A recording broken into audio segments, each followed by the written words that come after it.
I mentioned back at the beginning that we may have to edit this book down a bit to better match the timeline in 1066 and all that.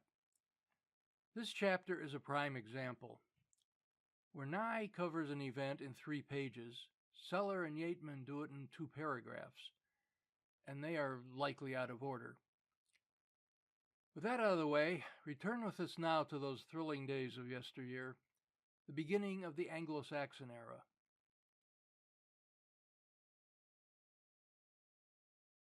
Chapter 3, The Advent of the Angles, Causes which led to the rehabilitation of Britain on new lines. With the landing of Hengist and Horsa, English history really begins. For Caesar's capture of the British Isles was of slight importance, viewed in the light of fast receding centuries. There is little today in the English character to remind one of Caesar, who was a volatile and epileptic emperor with massive and complicated features. It wasn't Caesar who captured the British Isles. The first time he invaded, he was beaten back. He returned a year later, marched inland a bit, set up a couple of puppet kings, collected some tribute, and hightailed it back to Gaul before the Channel got too stormy. Epileptic? Yes, it is believed he had epilepsy. That's why they called him Julius Caesar. I apologize profusely for that horrid pun, but I'm not the first and I won't be the last. The real invasion was 100 years later, under the Emperor Claudius, with the military under the command of Aulus Plautius. Rowena, the beautiful daughter of Hengist, formed an alliance with Vortigern, and she encouraged him in his efforts to become his own worst enemy. Soon the Britons saw that the Saxons had a mortgage on the throne, and after that it was too late. Kent became the first Saxon kingdom and remained a powerful state for over a century. We touched on the Vortigern business, but didn't mention Rowena because the book didn't.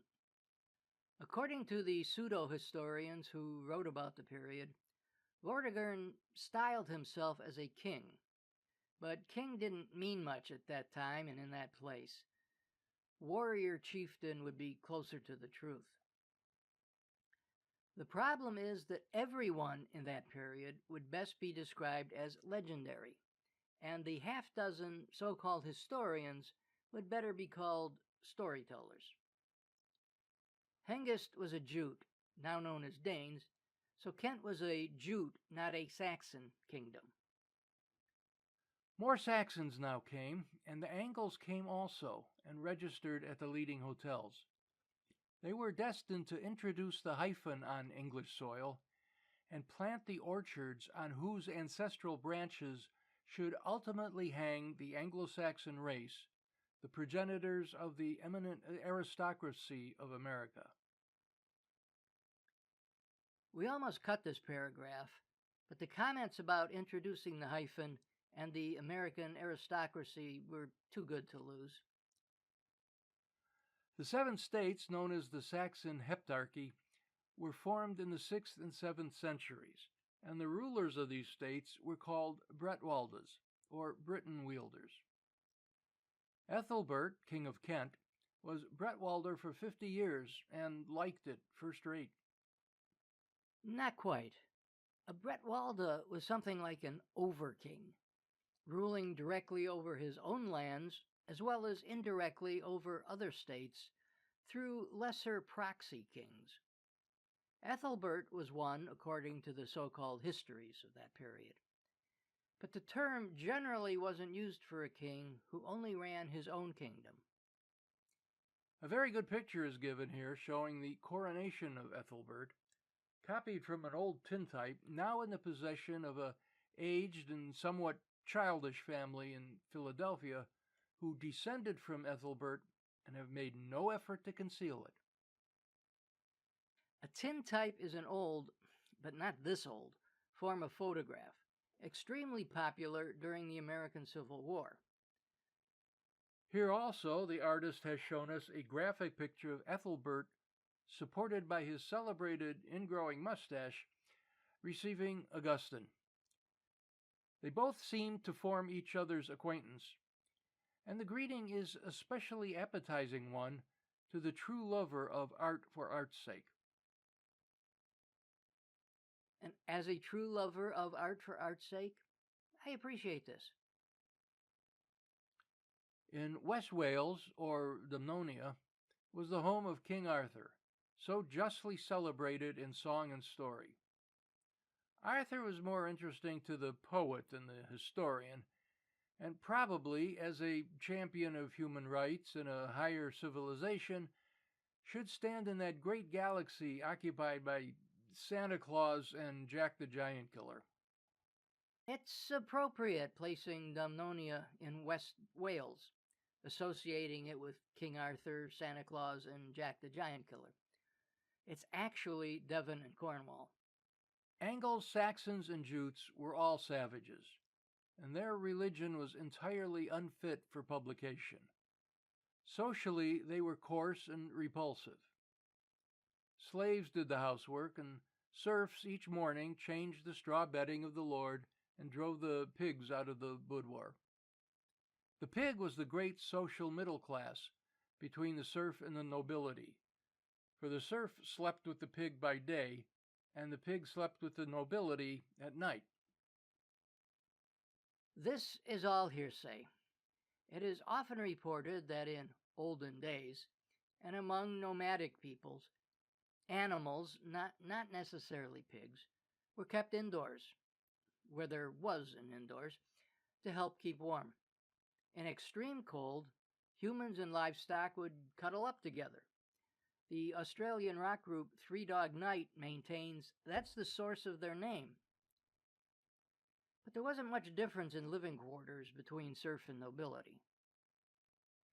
And yet they were courageous to a degree, the Saxons, not the pigs. They were fearless navigators and reckless warriors. Armed with their rude meat axes and one or two Excaliburs, they would take something in the way of a tonic and march right up to the mouth of the great Thomas Catapult, or fall in the moat with a courage that knew not, recked not of danger.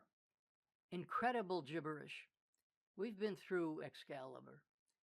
A tonic is defined as a substance with medicinal properties intended to restore or invigorate.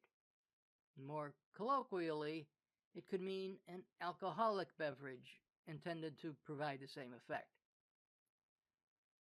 The great Thomas Catapult is utter nonsense, and the rest of the last phrase is pure gibberish today, but they may have spoken that way back in 1896. Christianity was first preached in Great Britain in 597 AD at the suggestion of Gregory, afterwards Pope, who by chance saw some Anglican youths exposed for sale in Rome. They were fine-looking fellows, and the good man pitied their benighted land. Thus the Roman religion was introduced into England, and was first to turn the savage heart towards God. We've covered all this before. Augustine was very kindly received by Ethelbert, and invited up to the house. Augustine met with great success, for the king experienced religion and was baptized, after which many of his subjects repented and accepted salvation on learning that it was free. As many as 10,000 in one day were converted, and Augustine was made Archbishop of Canterbury.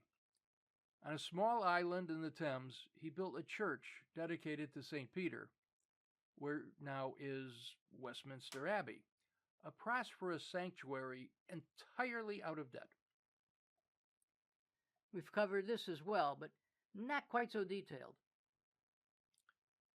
The history of the Heptarchy is one of murder, arson, assault and battery, breach of the peace, petty larceny, and the embezzlement of the enemy's wife. Obviously, there was a lot more to the Heptarchy than that. 7 kingdoms, for crying out loud. Something of note must have happened. In 827, Egbert, King of Wessex and Duke of Shandygaff, conquered all his foes and became absolute ruler of England, land of the Angles.